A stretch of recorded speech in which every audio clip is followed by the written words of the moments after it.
At kaugnay ng pagkatig ng ICC Appeals Chamber sa naunang desisyon para ibasura ang apilang interim release o pansamantalang paglaya ni dating Pangulong Rodrigo Duterte. Makakausap po natin si GMA News stringer Sofia Balod Lorenzo. Tumutok siya mula mismo sa media room ng Korte sa The Hague, Netherlands. Magandang umaga sa iyo dyan, Sofia.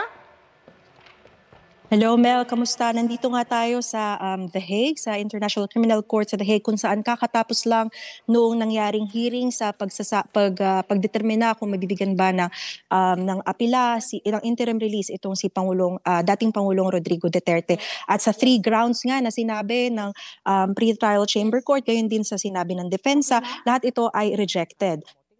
Ngayon, alas 11:30 na dito sa The Hague. So halos 1 oras lang yung ginugol para dun sa buong hearing.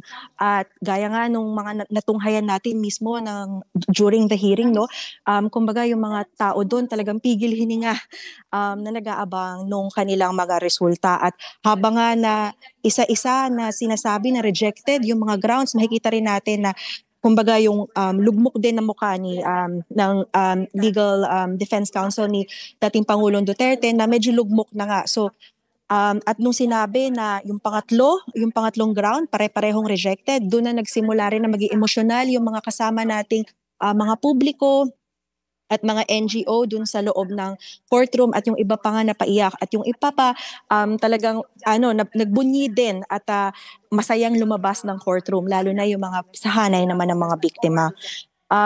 Yun nga Mel, no, sinabi nga na 3 ground yung naging basihan ng pagkakaroon ng rejection. Yung una ay kung flight risk ba si dating Pangulong Duterte, kung may posibilidad ba siya na kumbaga mag-abscond or tumakas dito sa kanyang kaso.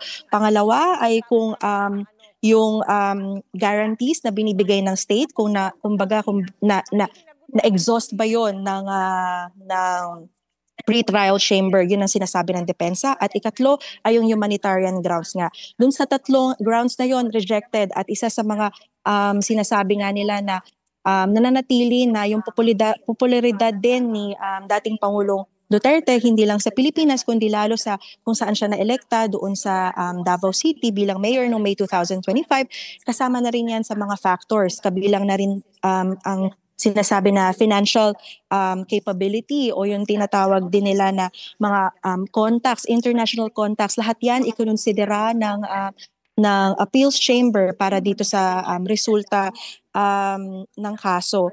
So ayun, ito ay ayon dun sa Article 58(1)(b) ng Rome Statute, at yun nga ang napagdesisyonan nila na hindi nakapagpakita ang depensa ng sufficient grounds para ma-revoke or ma-reject yung mga desisyon ng pre-trial chamber nung September 2025, Mel.